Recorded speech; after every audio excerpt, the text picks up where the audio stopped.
நம்மளும் கவிதை சொல்லுவோம் அப்படின்னு எடுத்த ஒரு முயற்சி. கேளுங்க, வேற நம்ம கவிதைன்னு தான் சொல்றோம். எப்படி இருக்கு பாருங்க உரைநடையில. வாழ்க்கையை விட பெரிய தண்டனை இல்லை. ஆனா என்ன குற்றத்திற்காக இந்த தண்டனை தெரியவும் இல்லை. பல விஷயங்கள்ல பங்கு கொண்டேன். ஆனா எனக்காக எதுவும் மிச்சமா இல்லை. ஓ வாழ்க்கையே, உன் எல்லை மரணம். தப்பிக்க வேறு வழியே இல்லை. அதற்கு காரணம் விதி. ஆனால் விதிக்கு பாதையோ விலாசமோ இல்லை. வாழ்க்கை இப்போ எங்க போக முடியும்?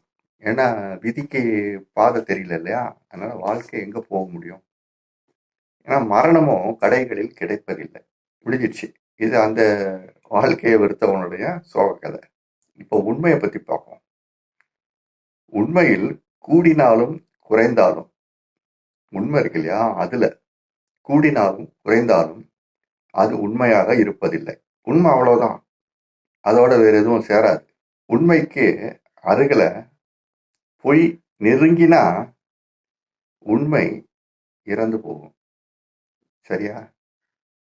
உண்மை குறைந்தாலும் கூடினாலும் பொய்யை சோதிக்க முடியாது.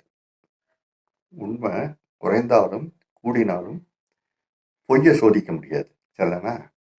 இன்னொரு விஷயம், நம்ம முகம் பார்க்குற கண்ணாடி இருக்க, தங்கத்தால், அந்த கண்ணாடி, முகம் பார்க்குற கண்ணாடி தங்கத்தால் சட்டம் விட்டாலும், கண்ணாடி சட்டம் போடுவாங்க இல்லையா, அந்த சட்டம் தங்கத்துல போட்டாலும் அந்த கண்ணாடி போய் சொல்லாது. அது என்ன வருதோ அதை தான் காட்டும்.